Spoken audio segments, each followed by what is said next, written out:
बहनों, मातृशक्ति को नमन।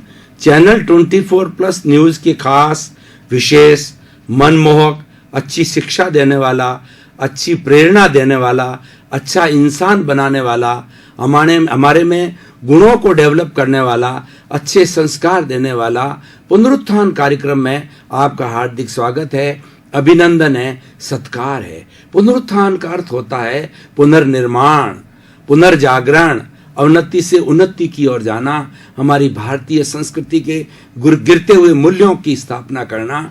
इस कार्यक्रम में हम प्रतिदिन नए नए विषयों के साथ में प्रवेश करते हैं। तो आज का इसी क्रम में विषय बहुत सुंदर विषय है, कड़ी मेहनत का मुकाबला नहीं। यहाँ कड़ी मेहनत से क्या अर्थ है? कड़ी मेहनत का अर्थ होता है पुरुषार्थ करना, सही दिशा में पुरुषार्थ करना, सत दिशा में पुरुषार्थ करना, to do the efforts in a right way, do the efforts in the right direction. हमें कड़ी मेहनत कैसे करनी चाहिए, उसके साथ में हमारा एक लक्ष्य होना चाहिए। लक्ष्य के लिए ऐसा कहा जाता है कि व्यक्ति को प्रारंभ से ही एक इतने बड़े लक्ष्य का निर्माण करना चाहिए, चाहे उस तक वह न पहुंच सके, लेकिन उसका फलित क्या होगा कि बड़ा लक्ष्य होने से हमारी प्लानिंग बड़ी होगी। हो सकता है उस लक्ष्य की प्राप्ति में हमें समय लग जाए, लेकिन हमारी क्रियान्विति बड़ी होती है। मैं आपको उदाहरण के द्वारा बताना चाहता हूं। एक बच्चा शुरू में अगर 10th की बोर्ड की परीक्षा दे देता है और अपना लक्ष्य बनाता है कि मुझे IAS बनना है, तो उसी दिन से उसकी सारी विचारधारा, उसका सारा सोचने का नजरिया, उसका पढ़ने का नजरिया IAS की तरफ जो है लक्षित हो जाता है। एक व्यक्ति अपना ये लक्ष्य बनाता है कि मुझे करोड़पति बनना है, तो उसके अनुरूप वो बड़ा बिजनेस करेगा, बड़ी प्लानिंग करेगा, बड़ी सेल करेगा, बड़ा ऑफिस लेगा। और व्यक्ति प्रारंभ से ही छोटा लक्ष्य बना देता है कि मुझे स्कूल का टीचर बनना है, तो उसके दिमाग के अंदर कोई नई पौधे, नए विचार, नई जागृति नहीं आएगी, क्योंकि टीचर तो सामान्य रूप से पढ़कर ही बन जाएगा। मुझे मात्र लखपति बनना है, तो लखपति तो धीरे धीरे कमाने से बन जाएगा। लक्ष्य कौन लोग नहीं बनाते हैं? जिनको जीवन के अंदर आराम करना होता है और किसी मंजिल को हासिल नहीं करना होता है, ऐसे लोग लक्ष्य नहीं बनाते हैं। लेकिन जो महान पुरुष होते हैं और बड़े विशिष्ट व्यक्ति होते हैं, जिनको गॉड गिफ्ट होती है, वो जीवन में कुछ करना चाहते हैं, जीवन में कुछ होना चाहते हैं, उनमें कुछ करने की ललक होती है, कर गुजरने की चाह होती है। Where there is a will there is a way कहा जाता है कि व्यक्ति में चाह होनी चाहिए। चाह होने पर वो कहीं न कहीं से रास्ता निकाल देगा और किसी भी परिस्थिति के नीचे वो घुटने नहीं टेकेगा, क्योंकि उसको हमेशा लक्ष्य की यादगार रहती है। आपको एक उदाहरण के तौर पे बताना चाहता हूं कि द्रौपदी का संयमवर हुआ। उस संयमवर यानी शादी के अंदर ये शर्त थी कि जो राजकुमार जो ऊपर मछली लटक रही है और उस मछली का बिंब जो है नीचे कुंड में दिखाई दे रहा है, तो कुंड में जो बिंब दिखाई दे रहा उस आंख का, उसकी तरफ निगाह रखते हुए, तीर की दिशा ऊपर रखते हुए अगर उस मछली की आंख को भेद देगा, तो उसके साथ में द्रौपदी का विवाह होगा। गांडीव धनुषधारी अर्जुन वहां पर हाजिर हुआ। अर्जुन ने अपना पोस्टर बनाया और अर्जुन को समय में पूछा गया कि आपको क्या दिखाई दे रहा है। अर्जुन ने बड़ा रिमार्केबल जवाब दिया कि मुझे तो उस मछली की आंख दिखाई दे रही है, जिसको कि मुझे बेदना है, जिसको कि मुझे चीरना है। तो भाइयों और बहनों, लक्ष्य ऊंचा होना चाहिए। लक्ष्य ऊंचा होने से कड़ी मेहनत होती है, कड़ा पुरुषार्थ होता है। और कड़ी मेहनत के साथ में 3 बातें होनी चाहिए।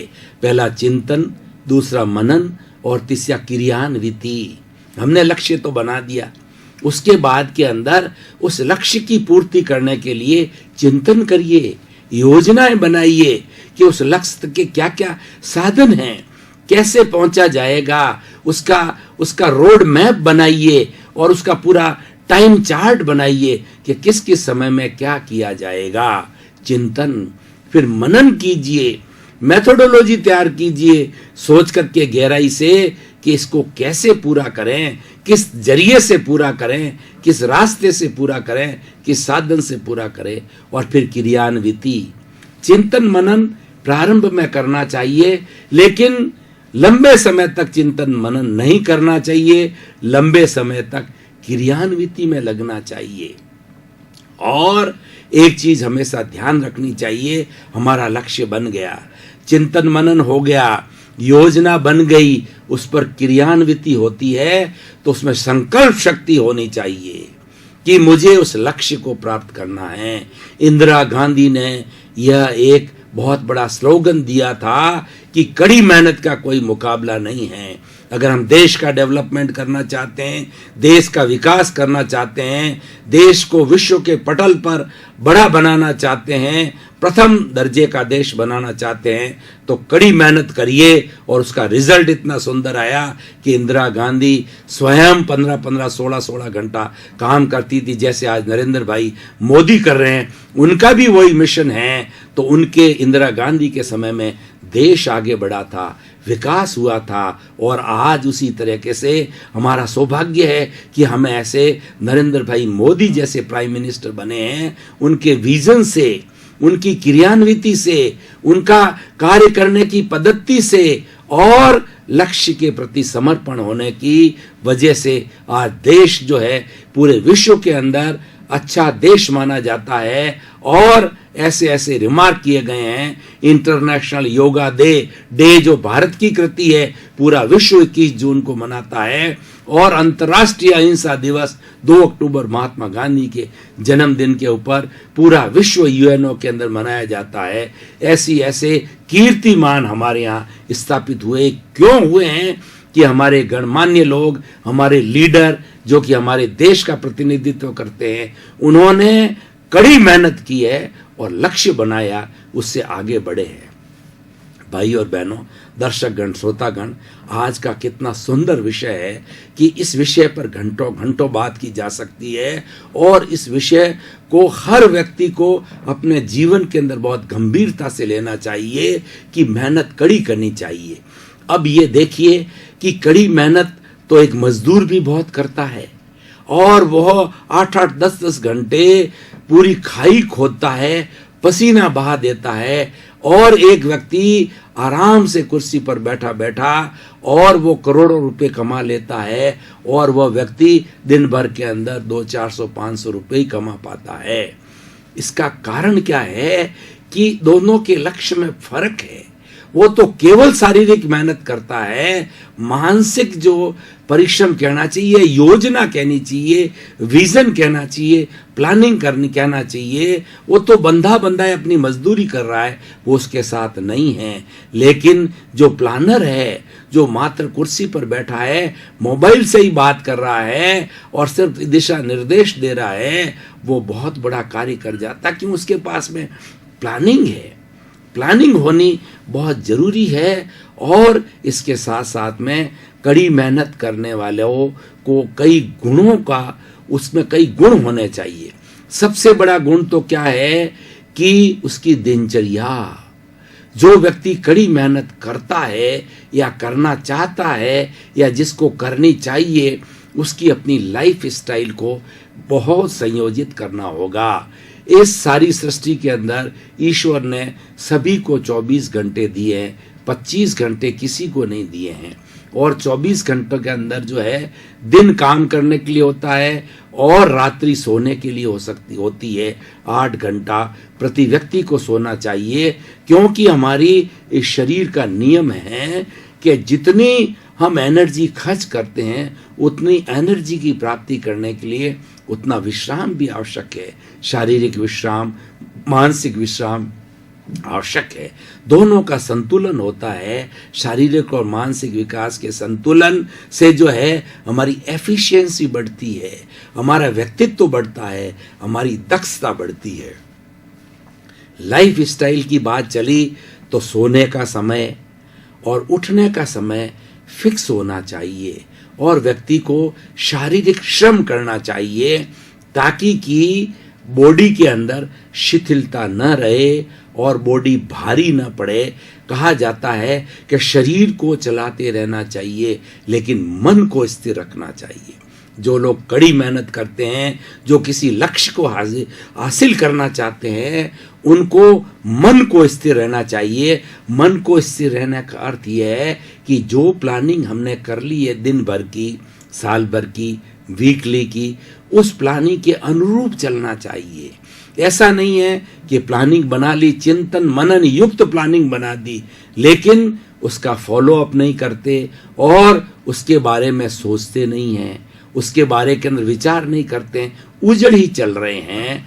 इसीलिए क्या है कि जो व्यक्ति कड़ी मेहनत करता है उसको सही दिशा के अंदर मेहनत करनी चाहिए और इसका समय समय पर समीक्षा की जानी चाहिए। अगर हम साल भर की बात करें तो मासिक समीक्षा, क्वार्टरली समीक्षा, हाफ ईयरली समीक्षा और ईयरली समीक्षा की जानी चाहिए कि जो हमें कड़ी मेहनत के साथ में सफलता मिलनी चाहिए वह हासिल हो रही है या नहीं हो रही है, क्या बॉटल नेक्स है, क्या प्लस पॉइंट है, क्या माइनस पॉइंट है, सबको लेकर के चलना चाहिए। दूसरा, जो कड़ी मेहनत करते हैं उनमें कुछ गुण होने चाहिए। कैसे गुण होने चाहिए? एक तो धैर्य का गुण होना चाहिए कि व्यक्ति में अधीरता नहीं होना चाहिए। थोड़ा सा कष्ट आया, किसी ने निंदा की, किसी ने प्रोत्साहन नहीं दिया या प्रारंभ के अंदर असफलता मिली और हम उस काम को छोड़ दें, वह नहीं किया जाना चाहिए। कड़ी मेहनत का मुकाबला नहीं है, इसका अर्थ यह है कि मेहनत किए जाओ और गीता का निष्काम का कर्म भी ध्यान में रखना चाहिए। निष्काम कर्म, गीता का भगवान कृष्ण ने क्या संदेश दिया है कि जो भी कार्य करो फल की इच्छा मत करो और कार्य पुरुषार्थ पूरा करो, मेहनत कड़ी करो, लेकिन उसके बाद भी सारा आपका प्लानिंग सही है, आपका चिंतन मनन सही है, लेकिन फिर भी हो सकता है कि नियति की वजह से जो है आपको सफलता न मिले, तो चिंता करने की जरूरत नहीं है। ऐसी स्थिति के अंदर आपको फल की इच्छा नहीं करनी और निराश नहीं होना चाहिए। कड़ी मेहनत करने वाले को कभी भी निराश नहीं होना चाहिए। और दूसरा, कड़ी मेहनत का मुकाबला नहीं का अर्थ यह है, एक उदाहरण के द्वारा भाई और बहनों आपको मैं बताना चाहता हूं कि एक टीचर ने जो है अपने बोर्ड के ऊपर एक लाइन खींची और स्टूडेंट को बोला कि इस लाइन को छोटा करो। तो एक स्टूडेंट आया तो उस लाइन को थोड़ा मिटा दिया तो लाइन लंबाई में छोटी हो गई। दूसरा स्टूडेंट आया जो कि बहुत होशियार था, समझदार था, कड़ी मेहनत करने वाला था, सात्विक व्यक्ति था, उसने वो छोटी लाइन के नीचे बड़ी लाइन खींच दी। तो अब देखिए उसने उसको मिटाया नहीं, पहले वाले ने मिटाया उसको। इसलिए कभी भी प्रयास करो, कड़ा परिश्रम करो, तो किसी को मिटा के नहीं, किसी का ध्वंस करके नहीं, अपनी एबिलिटी के आधार पर कंपटीशन करो, तो भी स्वस्थ कंपटीशन होना चाहिए। यानी उस कंपटीशन में किसी को गिराने का, किसी की निंदा करने का, किसी का काटने का, किसी की घृणा करने का, किसी को पीटने का जो है वो कार्य नहीं होना चाहिए। दर्शकगण, श्रोतागण, भाई और बहनों, हम काफी समय से गहन विषय पर गहन चिंतन कर रहे थे। अब थोड़ा तरोताजा होने के लिए ब्रेक ले रहे हैं। ब्रेक के बाद पुनः हाजिर।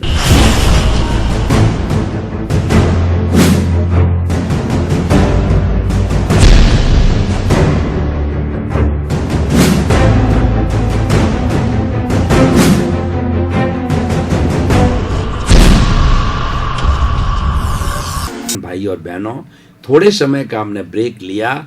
मानसिक रूप से, शारीरिक रूप से अब हम जो है स्वस्थता महसूस कर रहे हैं। अब पुनः अपने कार्य पर जो है वो हम प्रारंभ कर रहे हैं, उसकी विवेचना को। तो इस तरीके से गुण होना चाहिए। और जो लोग कड़ी मेहनत करते हैं, ऐसा कहा जाता है कि अकेला चना पहाड़ नहीं फोड़ सकता है। इसका मतलब यह हुआ है कि अकेला व्यक्ति कुछ नहीं कर सकता। राष्ट्र है तो नरेंद्र भाई मोदी अकेले क्या करेंगे? 125 करोड़ लोगों का समर्थन उसको हासिल होना चाहिए, और उसकी मिनिस्ट्री की जो टीम है वो ईमानदार होनी चाहिए, और वो इनके निर्देशों की पालन करने वाली होनी चाहिए प्रधानमंत्री की, और बड़ी प्लानिंग के साथ करना चाहिए। सारी प्लानिंग व्यवस्थित रूप से सबको मालूम होनी चाहिए, उसका फीडबैक लिया जाना चाहिए क्वार्टरली, हाफ ईयरली, मंथली, कि हम कहाँ चूक कर रहे हैं। हमने जो लक्ष्य बनाया है, वीकली बनाया है या ईयरली बनाया है, उसका जो ब्लूप्रिंट होना चाहिए, उसका रोड मैप होना चाहिए कि उसकी पूर्ति हो रही है या नहीं हो रही है, यानी वो समीक्षा की जानी चाहिए। और देखिए कि कड़ी मेहनत का कोई मुकाबला नहीं होता है, परंतु कड़ी मेहनत संयम के साथ करनी चाहिए, धैर्य के साथ करनी चाहिए, और कड़ी मेहनत के अंदर आवेग और आवेश के साथ नहीं करनी चाहिए, क्योंकि आवेग और आवेश व्यक्ति को थका देते हैं।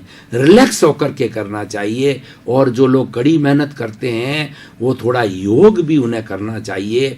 तो इस टॉपिक के साथ में मुझे एक बिड़ला जी ने अपने पुत्र जो है वो बसंत कुमार को पत्र लिखा, वो मैं कोट करना चाहूँगा, जो कि बिड़ला जी बहुत कड़ा परिश्रम करने वाले थे, और उन्होंने वो सेल्फ मेड थे।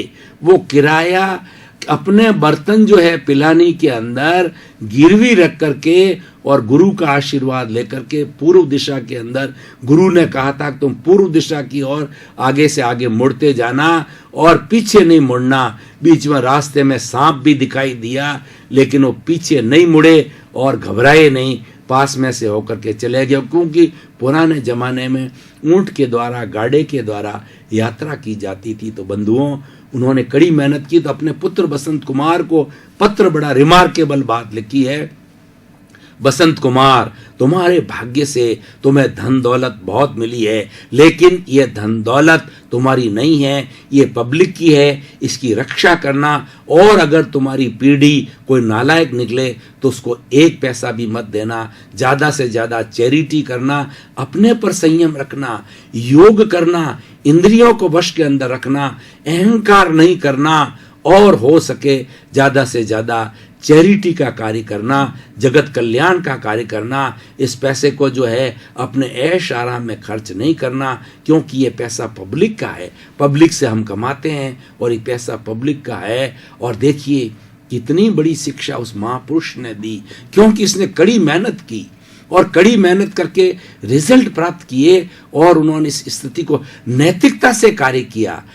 और सबसे बड़ा गुण कड़ी मेहनत के अंदर गुण है नैतिकता का होना चाहिए। हमें गिर करके भ्रष्ट जो आचरण करके कड़ी मेहनत नहीं करनी है। कड़ी मेहनत के साथ में ये हमें फॉर्मूला ध्यान रखना चाहिए कि if wealth is lost, nothing is lost. If health is lost, something is lost. And if the character is lost, everything is lost. इसका अर्थ क्या हुआ कि हम कड़ी मेहनत करें, तो कड़ी मेहनत के साथ साथ में जो है हमें नैतिक बनना चाहिए, ईमानदार होना चाहिए, किसी का शोषण नहीं करना चाहिए, किसी को कष्ट हो ऐसा कार्य नहीं किया जाना चाहिए। तो भाइयों और बहनों, दर्शकगण, श्रोतागण, आज का इतना सुंदर विषय है, तो अब उस सुंदर विषय को मैं आज के वर्तमान परिप्रेक्ष्य में देखना चाहता हूँ, निष्कर्ष देना चाहता हूँ, क्योंकि पुनरुत्थान कार्यक्रम के अंदर जो भी विषय आवंटित है उसका हम अंत में निष्कर्ष निकालते हैं सारी बात कह करके कि आखिर इस टॉपिक से, इस कार्य से व्यक्ति को क्या लाभ होगा, समाज को क्या लाभ होगा, समाज कैसा बनेगा। इस कार्य को करने से, इस शिक्षा का पालन करने से वास्तव के अंदर व्यक्ति जो है बहुत ही तरक्की कर सकता है, देश तरक्की कर सकता है, समाज तरक्की कर सकता है, परिवार तरक्की कर सकता है। ये निश्चित बात है, क्योंकि कड़ी मेहनत का कोई मुकाबला नहीं होता है, और जो कुछ भी फल मिलता है वो मेहनत के द्वारा ही मिलता है। लेकिन आज का देखिए सिनेरियो कैसा हो चुका है कि आज 80 करोड़ हमारे युवा लोग हैं भारतवर्ष के अंदर। वो युवा लोग तो पढ़ लिख तो लेते हैं लेकिन परिश्रम में विश्वास नहीं करते। वो गांवों में जाकर के कार्य करना नहीं चाहते, अपना पैतृक कार्य करना नहीं चाहते। सभी मल्टीनेशनल कंपनी या गवर्नमेंट की नौकरी चाहते हैं। तो गवर्नमेंट इतने लोगों को कैसे नौकरी दे सकती है, या जो है वो मल्टीनेशनल कंपनी भी कैसे नौकरी दे सकती है। तो व्यक्ति को परिश्रमवादी होना चाहिए। 3 बातें हमारी भारतीय संस्कृति में आती है कि सम, क्षम और श्रम बिल्कुल आज के विषय से जुड़ी हुई है। सम का मतलब समभाव। आप जो है स्थित प्रज्ञ बन करके रहो, कड़ी मेहनत करो, लेकिन अनुकूलता, प्रतिकूलता, लाभ, हानि, निंदा, प्रशंसा ये जीवन में आती रहती है। उसको समान समझो, उससे प्रभावित मत हो, उससे निराश नहीं होना। और आपकी प्रशंसा कर दी तो आप फूल गए और अहंकारी बन गए, आपकी निंदा की तो आप डिप्रेशन में चले गए। ऐसा नहीं करना। आपको बिल्कुल संभाव में रह करके और परिश्रम करना है। दूसरा जो है शम, सम का मतलब इमोशंस का शमन करना। क्रोध, अहंकार, माया, लोभ, घृणा, ईर्ष्या ये व्यक्ति को बर्बाद करते हैं। और अहंकार कड़ा मेहनती है, लेकिन अहंकारी है तो उसके साथ टीम नहीं बनती है। टीम किसके साथ बनती है? जो व्यक्ति निरंकारी है और वो उसका विजन होता है, प्लानिंग उसकी होती है, कड़ी मेहनत करता है, लेकिन सारी क्रेडिट अपनी टीम को देता है। तो और क्रेडिट अपने पे नहीं लेती। वास्तव में क्रेडिट तो लीडर को मिलती है, लेकिन वो डिस्ट्रीब्यूट अपनी टीम को करता है। टीम भी प्रसन्न रहती है कि हम सबके योगदान से कार्य हुआ है और सब हमको क्रेडिट दी जा रही है, हमको भी सम्मान दिया जा रहा है। हर व्यक्ति सम्मान चाहता है। इस सृष्टि में 84 लाख जीवा योनि के सभी प्राणी जो है सम्मान चाहते हैं, जिंदा रहना चाहते हैं, मरना कोई नहीं चाहता, सभी सुख चाहते हैं और सम्मान सबसे बड़ी बात है। एक व्यक्ति हमारे घर में आ जाता है, उसको हम अतिथि देवो भव के रूप में सम्मान देते हैं। दर्शकगण, श्रोतागण, भाई और बहनों, मातृशक्ति आपको खूब खूब नमन कि आप प्रतिदिन पुनरुत्थान कार्यक्रम को बड़े चाव के साथ सुनते हैं। और आज पूरे शहर में ये चर्चा है कि पुनरुत्थान कार्यक्रम हर व्यक्ति को देखना चाहिए, क्योंकि इसमें बच्चों को, बूढ़ों को, युवाओं को, विकलांगों को, विधवाओं को और सभी को कुछ न कुछ टिप्स मिलते हैं, कुछ न कुछ अच्छी बात मिलती है, अच्छे संस्कार मिलते हैं। क्योंकि पुनरुत्थान कार्यक्रम का उद्देश्य जगत कल्याण है। सर्वे भवन्तु सुखिनः, सर्वे भवन्तु निरामया। आप सभी का जीवन मंगलमय हो, आनंदमय हो और सभी आप सुखमय हो और आनंद से अपना जीवन यापन करें। आपके प्रति मंगल भावना, शुभकामनाएं।